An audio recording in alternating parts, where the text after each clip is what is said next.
Shalom saudaraku, senang sekali kembali kita boleh melanjutkan pembahasan kita dari pelajaran Sekolah Sahabat yang saat ini kita sudah masuk pelajaran yang kelima dengan judul Hanya oleh Alkitab, Sola Scriptura. Dan ayat yang mendasari pembahasan kita saat ini diambil dari Ibrani pasal yang keempat, ayat yang ke-12. Firman Tuhan berkata seperti ini. Sebab firman Allah hidup dan kuat dan lebih tajam daripada pedang bermata dua manapun. Ia menusuk amat dalam sampai memisahkan jiwa dan roh, sendi-sendi dan sumsum. Ia sanggup membedakan pertimbangan dan pikiran hati kita. Saudaraku, mari kita tunduk kepala sejenak. Kita minta tuntunan kuasa sorga. Kita berdoa. Bapa di sorga, kiranya Engkau hadir bersama-sama dengan kami. Penuhi hati kami dengan sukacita, agar kami mampu memahami lebih dalam akan kebenaran firman Tuhan. Ia akan menjadi kekuatan iman kami selama kami tinggal di atas muka bumi ini. Pertolongan-Mu kami butuhkan saat ini, kuasa Roh Kudus menjadi bagian kami semua, sehingga kami boleh memahami akan kebenaran firman Tuhan ini. Dalam nama Yesus, amin. Saudara, semua denominasi gereja mengaku bahwa landasan utama mereka dalam doktrin, dalam keyakinan mereka, bahkan iman mereka katakan bahwa Alkitab dan hanya Alkitab saja. Sola Scriptura. Nah, karena itulah kita akan bahas lebih lanjut akan Sola Scriptura itu sendiri. Apa artinya hanya Alkitab dan Alkitab saja? Mari kita lihat lebih jauh. Setiap kebenaran harus dibuktikan oleh Alkitab. Dan bahkan secara keseluruhan dari Alkitab atau sering kita sebut dengan Tota Scriptura hanya bisa dijelaskan oleh Alkitab, hanya Alkitab saja, Sola Scriptura. Itu tidak berarti bahwa tidak ada sumber lain atau inspirasi lain yang Tuhan berikan kepada orang-orang tertentu untuk bisa memahami akan kebenaran firman Tuhan. Karena itu saudaraku, kita akan coba ringkaskan pelajaran Sekolah Sahabat kita dengan beberapa poin penting yang kiranya ini boleh menjadi kekuatan bagi kita di dalam menghadapi masa-masa yang sulit yang ada di hadapan kita. Kita akan bahas pertama, yaitu Sola Scriptura yang merupakan aturan iman. Hanya Alkitab dan Alkitab saja.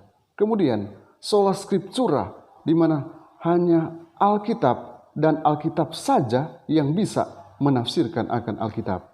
Dan kemudian yang ketiga, Tota Scriptura, kesatuan Alkitab, keseluruhan Alkitab, itu merupakan bagian daripada firman Tuhan.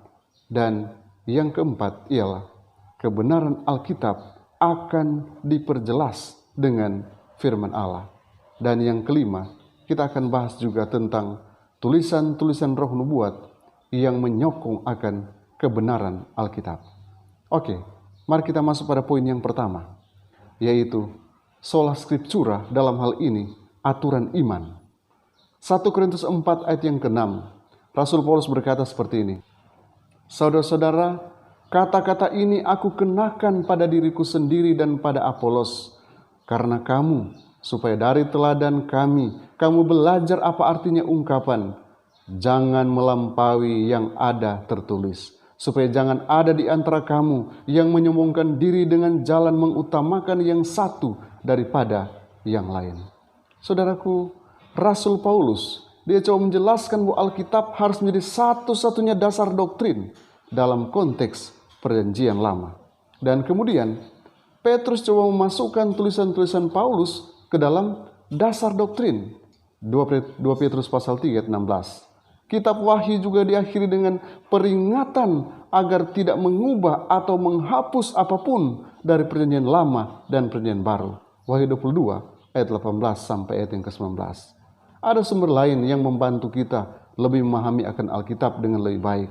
Tetapi ingat, semua itu tidak dapat menggantikan Alkitab. Misalkan arkeologi, kamus-kamus, konkordans, buku-buku yang lain. Apalagi penjelasan-penjelasan. Tidak, saudara. Hanya Alkitab saja yang menjadi tuan dan penguasa yang benar atas semua tulisan dan pengajaran di bumi ini. Itu kata Martin Luther. Kemudian poin selanjutnya yaitu satu-satunya aturan penafsiran hanya Alkitab dan Alkitab saja.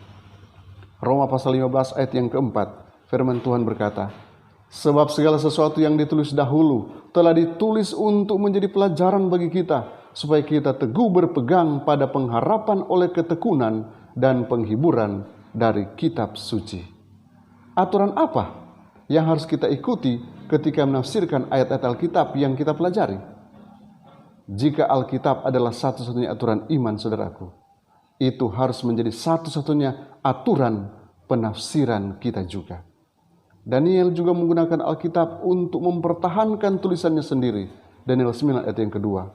Perjanjian baru penuh dengan referensi langsung dan tidak langsung ke perjanjian lama untuk mendukung doktrin dan menafsirkan fakta-fakta. Anda boleh buka dalam Lukas pasal 24 ayat 27, Kisah 2 ayat 16 sampai 21, 1 Yohanes 2 ayat yang kedua.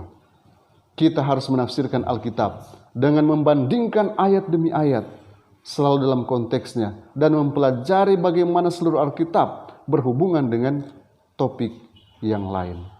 Yesaya pasal 28 ayat yang ke-10. Saudara, poin yang ketiga, yaitu kesatuan Alkitab. Sekarang kita bahas tentang tota scriptura, keseluruhan dari Alkitab, yang ternyata itu semua satu, tidak bisa dipisahkan satu dengan yang lain. Titus 1 ayat 9 berkata, dan berpegang kepada perkataan yang benar, yang sesuai dengan ajaran yang sehat, supaya ia sanggup menasehati orang berdasarkan ajaran itu, dan sanggup meyakinkan penentang-penentangnya. Allah adalah penulis Alkitab yang sesungguhnya, sehingga ada kesatuan, ada keselarasan yang sempurna di antara kitab-kitab itu. Anda boleh buka dalam 2 Timotius pasal 3 ayat 16, 2 Timotius 1 ayat 20 sampai 21. Kesatuan itu, saudaraku, memampukan kita untuk muncul dengan suatu keselarasan doktrin. Dengan adanya kesatuan itu, kita bisa membedakan kebenaran dari kesalahan. Dengan adanya kesatuan yang tidak bisa dipisahkan satu dengan yang lain, kita bisa menolak ajaran sesat.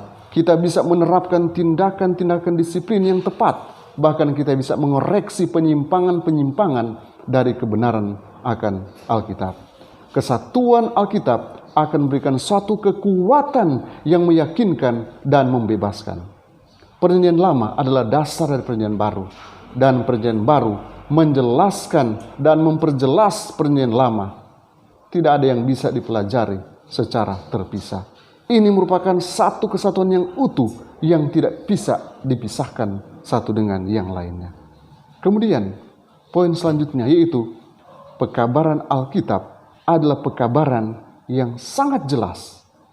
Markus 13 ayat 14 berkata, apabila kamu melihat pembinasa keji berdiri di tempat yang tidak sepatutnya, para pembaca hendaklah memperhatikannya. Maka orang-orang yang di Yudea haruslah melarikan diri ke pegunungan. Apa maksud pekabaran ini, saudara?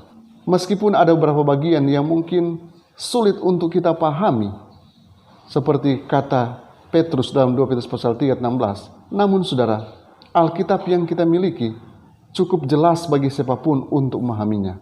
Topik-topik keselamatan dan kehidupan kekal sangat mudah dimengerti dalam Alkitab. Baik yang bodoh dan yang bijaksana dapat memahami akan Alkitab ini.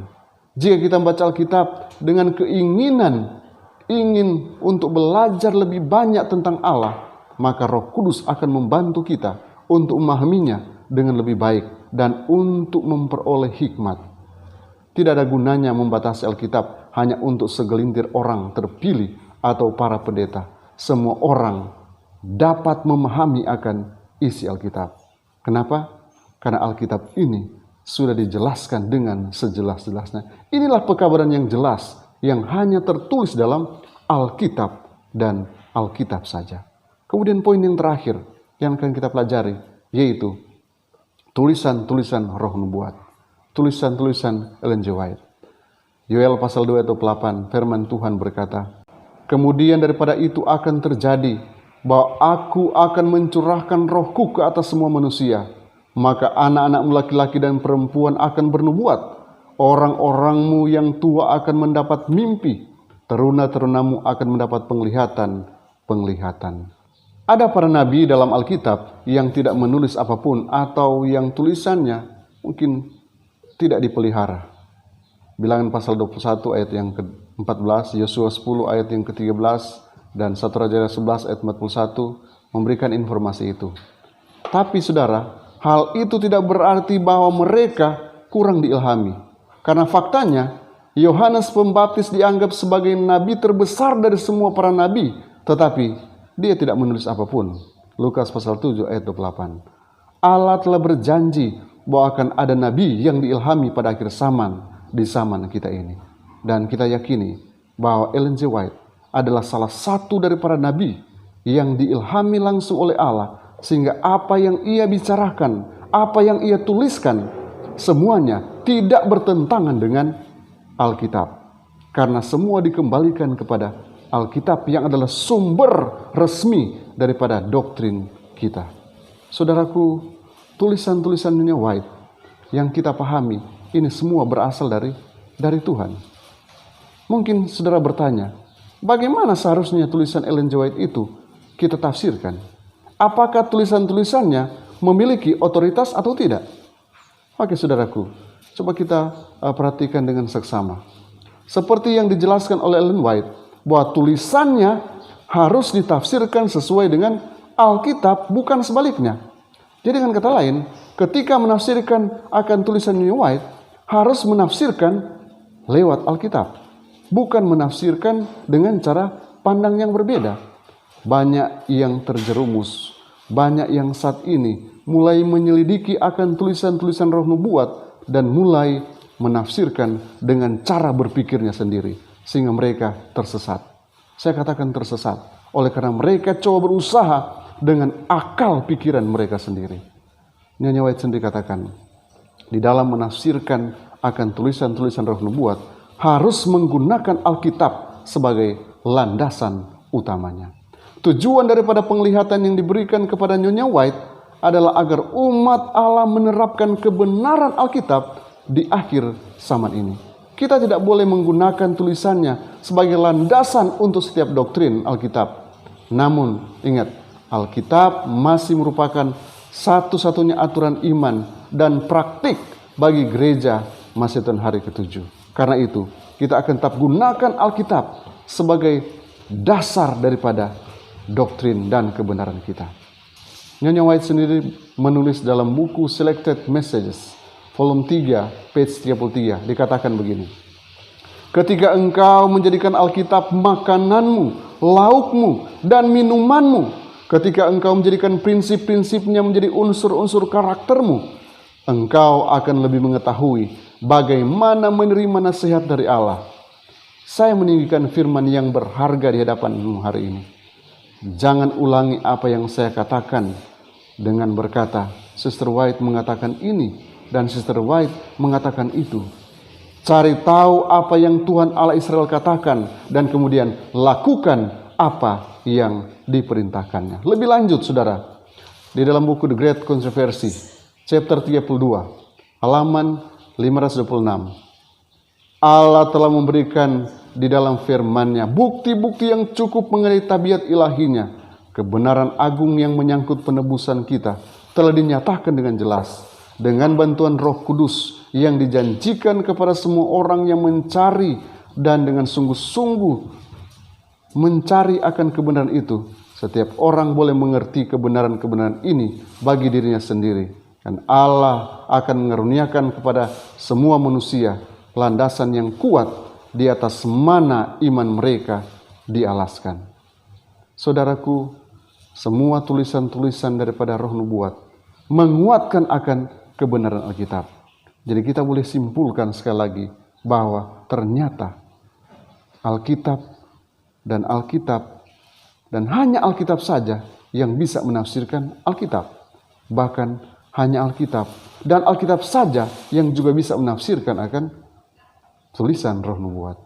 Saudara-saudaraku yang diberkati Yesus Kristus, tatkala kita mempelajari akan Alkitab dan Alkitab saja, akankah saudara menjadikan Alkitab dan Alkitab saja sebagai laukmu, katanya, makananmu, minumanmu, artinya menjadi kebutuhan dasarmu setiap hari?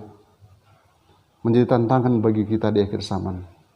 Tatkala kita menjadikan firman Tuhan sebagai kebutuhan mendesak kita, maka tidak akan ada yang bisa memisahkan kita dari kasih Kristus. Kita akan tetap kuat dalam iman, kita akan tetap bertahan oleh karena kita memiliki prinsip dasar yang diletakkan di atas kebenaran yang sesungguhnya, yaitu firman Allah. Saudara, kiranya ini boleh memberikan kekuatan iman bagi kita, dan kita akan tetap kuat, dan tetap kita akan jadikan firman Tuhan sebagai kesukaan bagi kita. Tuhan Yesus memberkati kita semua. Mari kita tunduk kepala, kita berdoa. Bapa, terima kasih karena kebenaran firman boleh dipaparkan di tengah-tengah kami. Engkau yang akan perjelas itu bagi kami, sehingga kami benar-benar akan menjadi pelaku-pelaku firman. Firman Tuhan ini akan menjadi kekuatan iman kami semua, dan kami tetap melangkah dengan pasti bersama-sama dengan Tuhan, karena kami yakini Tuhan menyiapkan yang terbaik untuk kami. Terima kasih Tuhan, karena kami boleh mempelajari akan firman-Mu saat ini. Berkati anak-anak Tuhan yang mendengarkan channel ini, kiranya berkat surga yang menjadi bagian mereka sekarang sampai hari Maranatha. Inilah doa hamba-Mu dalam nama Yesus. Amin. Tuhan Yesus memberkati kita semua. Kiranya firman Tuhan ini boleh menjadi berkat bagi kita semua.